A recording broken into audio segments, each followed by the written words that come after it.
Depression actually वैसे ही है जैसे आपकी शुगर के मरीज़ होते हैं, उनके पेनक्रियास में इंसुलिन नहीं बनती, तो उसकी वजह से उनको डायबिटीज़ हो जाती है। सिमिलरली हमारे ब्रेन के अंदर बेसिकली हमारा जो ब्रेन है उसके अंदर बहुत सारे केमिकल्स होते हैं जो डिफरेंट, हमारे जिस तरह हम सोच रहे हैं, बात कर रहे हैं, जो चीज़ हम कर रहे हैं वो सब इमोशंस हमारे ब्रेन के थ्रू होती हैं। तो एनी इम्बैलेंस उसमें जब हो जाता है तो उसकी सिम्टम्स आती हैं। तो डिप्रेशन में एक डिफरेंट केमिकल्स होते हैं सच एज सेरोटोनिन, नॉरएपिनेफ्रिन, उनकी कमी हो जाती है, तो उसकी वजह से आपको सिम्टम्स आने लगती हैं।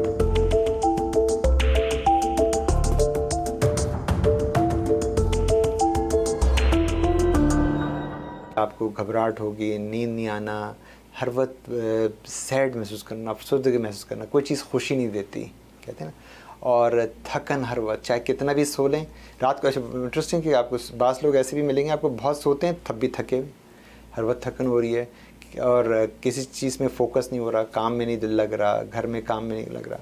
इसकी सिम्टम ऐसी हैं कि जिसका आपको ख़ुद भी आइडिया नहीं होता, कि हमारे कल्चर में कोई बताता नहीं है। तो अगर आप किसी के रूटीन से चेंज देखने लगें, एक शख्स को जो पहले बहुत अच्छा हंसमुख था, एंजॉय करता था, पर अब बिल्कुल नहीं कर रहा है, तो फिर आप उसको एड्रेस करें, किसी स्पेशलिस्ट को दिखाएं ताकि वो उसको इलाज करे और समझे क्या मसला है।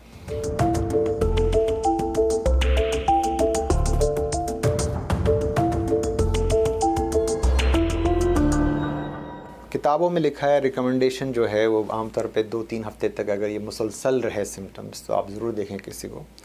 तो यही रिकमेंडेशन है कि अगर आप किसी शख्स में एक तब्दीली देखते हैं और कोई वाक़या नहीं हुआ, मिसाल के तौर पे किसी की मौत हो गई, कुछ है, तो of course normally people sad करते हैं, रोते हैं, दिल नहीं चाहता खाने को, वो एक नॉर्मल सी चीज़ है जो कि हर इंसान में होती है। लेकिन कुछ हुआ नहीं है, उसके बावजूद भी शख्स जो है बहुत ही अफसरदा है, किसी चीज़ में दिल नहीं लग रहा, सो नहीं रहा, घबराया फिर रहा है और या गुस्से में फिर रहा है, तो अगर ये कंटिन्यूस रहती है, किसी जने आप इंकरेज करने से, चलें आप घूमने चलते हैं या मूवी देखने से, किसी से भी तबीयत नहीं सही हो रही है और देख रहे हैं कि 1-2 हफ्ते गुजर गए, मुसलसल वर्स होता जा रहा है, तो फिर उसको ज़रूर हेल्प करें राइट अवे, क्योंकि इसके मायने है कि ये अब बातों से नहीं सॉल्व हो रहा, it has to be seen by somebody.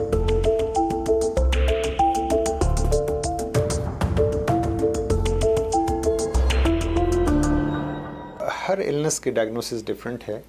किसी के लिए आपको टेस्ट होते हैं, lab test, that you can order it and see it.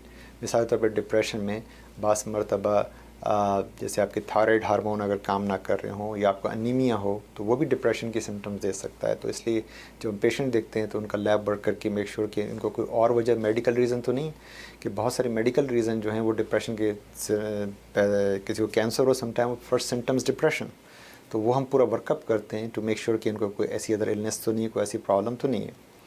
उसके अलावा जो हमारे पास डिफरेंट मैनुअल्स कहलाते हैं, वो डायग्नोस्टिक स्टैटिस्टिक मैनुअल कहलाता है, जो कि तकरीबन 18,000 साइकाइट्रिस्ट की राय पर मबनी होता है, कि जिन्होंने हज़ारों लाखों लोगों को देखा होता है, तो वो एक क्राइटेरिया सेट करते हैं कि इसकी ये सिम्टम्स अगर शख्स आता है तो ये इसकी सिम्टम्स हैं, इसकी वजह से इसको ये इलनेस हो सकती है।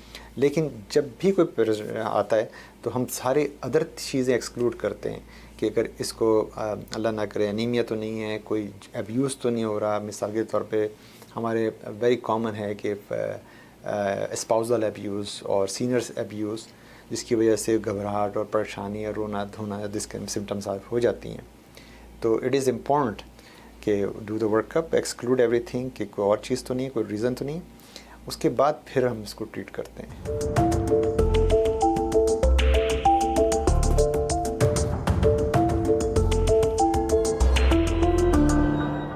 डिप्रेशन का इलाज बहुत ही आसान है और इंटरेस्टिंग पार्ट यह है कि आप सिर्फ एक गोली लेने से, जो आप रोज़ाना लें, 1-2 हफ्ते के अंदर आपकी तबीयत बैक टू नॉर्मल हो जाती है।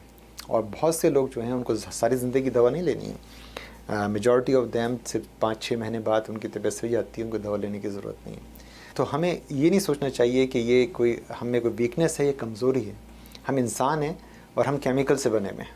मैं जो बोल रहा हूँ, मैं सोच रहा हूँ, जो कह रहा हूँ, ये सब केमिकल के थ्रू है। मेरा खाना पीना सब केमिकल्स हैं। तो किसी चीज़ में बैलेंस, जैसे मिसाल तौर पे खाने में थोड़ा नमक ज़्यादा हो जाता है, पता लग जाता है, या कम हो जाता है, पता लग जाता है। इसी तरह हमारे ब्रेन में, बॉडी के अंदर अगर कोई ज़रा सा केमिकल इम्बैलेंस होता है, इसी तरह हमें सिम्टम्स आ जाती हैं और उसको जस्ट बैलेंस कर लेते हैं दवाओं के साथ।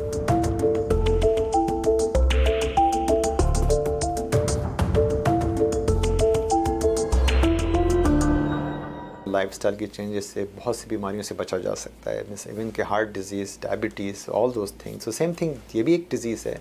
अगर अपना हेल्दी लाइफस्टाइल रखते हैं, फॉर एग्जांपल आप एक्सरसाइज करते हैं, सही खाना खाते हैं, अच्छी रिलेशनशिप्स होती हैं, अपने आप को हेल्दी इन्वायरमेंट में रखते हैं, तो all those thing are positive. तो उसकी वजह से आप डिप्रेशन से बच सकते हैं। लेकिन बास मरतबा ऐसा होता है जेनेटिकली आप प्रिडिस्पोज हैं, आपकी फैमिली में किसी को है, तो आप कुछ भी कर लें। जैसे किसी को डायबिटीज़ है, आप बच्चा है एहतियात कर रहा है, लेकिन 14-15 साल बच्चे को हो गया डायबिटीज़, किसी को स्ट्रोक है या हाइपरटेंशन है एहतियात करने के बावजूद भी, तो ऐसा हो सकता है। लेकिन आप प्रिवेंट कर सकते हैं, जिस तरह आप हार्ट डिजीज़ प्रिवेंट कर सकते हैं और अदर डिजीज़ प्रिवेंट कर सकते हैं, इसको भी प्रिवेंट कर सकते हैं अगर आप शुरू से ही हेल्दी लाइफ स्टाइल लेके चलें।